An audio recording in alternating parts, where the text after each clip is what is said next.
دنیا میں ہم کیوں پیدا ہوئے ہیں اور کس نے پیدا کیا ہے؟ یہ کتنا بڑا اہم سوال ہے۔ کس نے پیدا کیا ہے؟ کیوں آ گئے؟ کیوں مر جاتے ہیں؟ مر کے کہاں چلے جاتے ہیں؟ بھاگ دوڑ لگی ہوئی ہے کمائیوں کی، کماتے کماتے کماتے کماتے ایک دم سب چھوڑا اور جا کر قبر میں سو گئے۔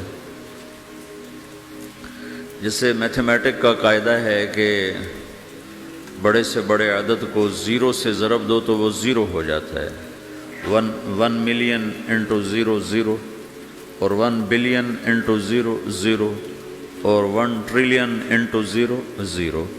تو بھائیو، جو کچھ آپ بناؤ گے یا میں بناؤں گا، جو کچھ آپ کماؤ گے یا میں کماؤں گا، جب یہ موت سے ضرب کھائے گا تو زیرو ہو جائے گا۔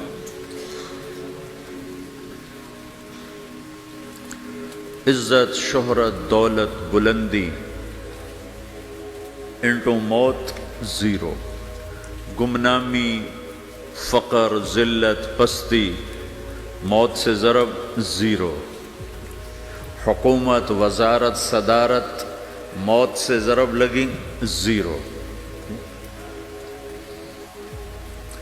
جھونپڑا، بیماری، غربت ضرب موت زیرو۔ میں مکہ میں تھا جب ملک فہد مرحوم فوت ہوئے۔ ملک فہد کی بڑی خدمت ہے مسجد نبوی اور حرم کے لیے۔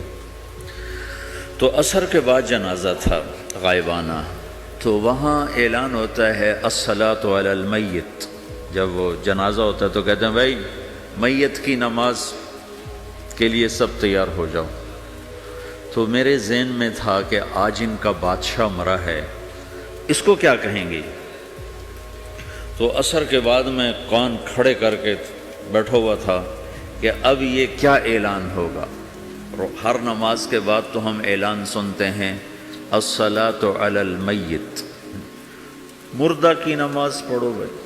میں آج ملک فہد کا جنازہ ہونے لگا ہے تو کچھ تو لمبے چوڑے ساتھ ملائیں گے آگے پیچھے۔ تو بڑی حسرت ہوئی جب کانوں میں یہ آواز سنی الصلاۃ علی المیت، میت کی نماز۔ مرتے ہی سارے ٹائٹل اڑ جاتے، وہ ملک ہو، وزیر ہو، مولانا ہو، پروفیسر ہو، ڈاکٹر ہو، انجینئر ہو، لائر ہو، وہ بزنس مین ہو، وہ سائنسدان ہو، لیکن جب موت کے ساتھ ضرب لگتی ہے تو زیرو ہو جاتا، اسی وقت سارے ٹائٹل زیرو ہو جاتے۔ اور گھر والے کہتے ہیں ڈیڈ باڈی اٹھاؤ، ڈیڈ باڈی اٹھاؤ۔ کوئی نہیں کہتا ابا کو اٹھاؤ، کوئی نہیں کہتا اماں کو اٹھاؤ، کوئی نہیں کہتا بھائی کو اٹھاؤ۔ میت اٹھاؤ بھائی، میت اٹھاؤ بھائی، ڈیڈ باڈی اٹھاؤ بھائی۔ ساری زندگی کی محنت اگر یوں ہی ختم ہونی ہے تو اس زندگی کا فائدہ کیا ہے؟ اس کمانے کا فائدہ کیا ہے؟ اس بنانے کا فائدہ کیا ہے؟ بنا بنا تھک گئے، کما کما تھک گئے، اور پھر مر کے جا کے اتنی سی جگہ میں جا کے سو گئے۔ اتنا بڑا گھر بنایا اور آخر میں جا کے اتنی سی جگہ میں جا کے سو گئے۔ مٹی کی چادر اوڑھی اور مٹی میں مٹی ہو کر قبر کا نشان بھی ختم ہو گیا۔ سب سے بڑا دنیا کا فتح کرنے والا چنگیز خان گزرا ہے، اس کی قبر کا نشان آج تک معلوم نہیں کہاں ہے۔ تو اب یہ میں نے سوال اٹھایا ہے کہ ہمیں کس نے بنایا، ہمیں کیوں بنایا،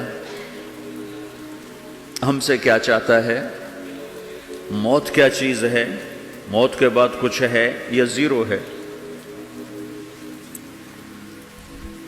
ان سوالوں کا جواب دنیا میں کسی کے پاس کوئی نہیں۔ اتنا انسان ترقی کر گیا، خلاؤں کو ڈھونڈ لیا، سمندر کے نیچے دیکھ لیا، پہاڑوں کے اندر اتر کے دیکھ لیا، 6 کلومیٹر نیچے جا کر تیل نکال لیا، خزانے نکال لیے، اور کتنا